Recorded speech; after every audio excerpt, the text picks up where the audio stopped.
मेरी एक कॉलेज की दोस्त थी जो बहुत शरारती सी थी। उसकी शरारतों की वजह से उसे अक्सर टीचर से डांट पड़ती थी। हम अक्सर कॉलेज के पास वाले पार्क में बैठा करते थे, खूब मस्ती करते थे। फिर हमारी पढ़ाई खत्म हो गई। सब अपनी अपनी लाइफ में बेयस्त हो गए। कुछ की शादी हो गई, उसकी भी शादी हो गई। सारे दोस्त उसकी शादी में मिले। हमने बहुत मस्ती की। वह बहुत खुश थी। जब उसकी विदाई का वक्त आया तो वह बहुत रोई। हम सब दोस्त भी बहुत उदास थे। इतना खुश रहने वाली लड़की आज बहुत उदास थी और रो रही थी।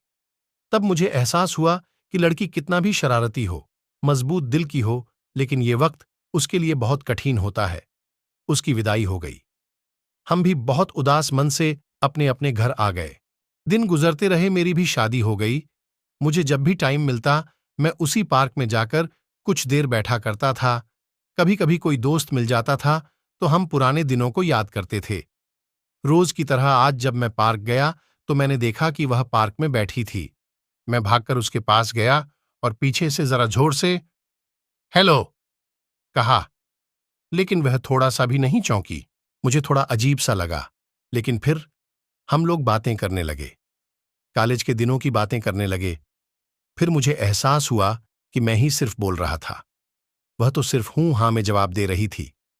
कुछ देर बाद वह चली गई। फिर हम रोज पार्क में मिलने लगे, लेकिन वह चुप रहती थी। मैंने एक दिन उससे पूछा, कितने दिन रहना है, ससुराल कब जाना है? उसने कहा, पता नहीं। मैंने उस दिन हिम्मत करके पूछा, तुम इतनी चुपचाप क्यों रहने लगी हो? कोई बात है तो बताओ, मिलकर कोई हल निकालेंगे। क्या तुम्हारा हस्बैंड तुम्हें खुश नहीं रखता है? कुछ तो बोलो। बहुत देर चुप रहने के बाद वह बोली, पहले शब्द कम पड़ जाते थे बोलने को, लेकिन आज मुंह खोलने को मन नहीं करता। कभी नींद बहुत आती थी, आज सोने को मन नहीं करता।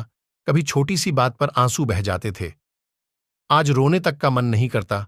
जी करता था लूटा दूं खुद को या लुट जाऊं खुद पे। आज तो कुछ खोने का भी डर नहीं रहता। मैं कैसी थी और कैसी हो गई हूं, लेकिन आज तो यह भी सोचने को मन नहीं करता। इतना कहकर वह उठी और तेज तेज चलती हुई वहां से चली गई। मैं उसे जाता हुए देखता रह गया। मैं भरे मन से उठा और घर आ गया। पत्नी ने खाना लगाया। मैं बेमन से खाना खाया और सो गया। रात के करीब 1 बजे दोस्त का फोन आया। मैंने फोन उठाया। वह रो रहा था। मैंने उससे उसकी रोने की वजह पूछी तो उसने बताया कि पूनम ने आत्महत्या कर ली है। मैं घबरा कर उठ बैठा। मैंने उससे कहा, तुम पूनम के घर पहुंचो, मैं तुमसे वहीं मिल रहा हूं। जब हम उसके घर गए तब तक उसके घर वालों ने पूनम को पुलिस के डर से उसका अंतिम संस्कार कर दिया था। हमें बहुत अफसोस हुआ। हम आखिरी बार पूनम का चेहरा भी नहीं देख पाए। मैं घर आकर बहुत रोया।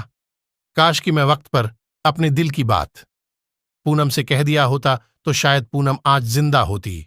2 दिन बाद मैं पूनम के घर गया। उसकी मां से उसके मरने की वजह पूछी। उन्होंने कहा, बेटा पूनम का पति अच्छा आदमी नहीं था। वह रात शराब पीकर पूनम को मारता था और तो और वह रोज एक नई लड़की को साथ लेकर आता था। पूनम ये सब सहन नहीं कर पाई और इतना कहकर आंटी रोने लगी। मैंने बहुत मुश्किल से आंटी को चुप कराया।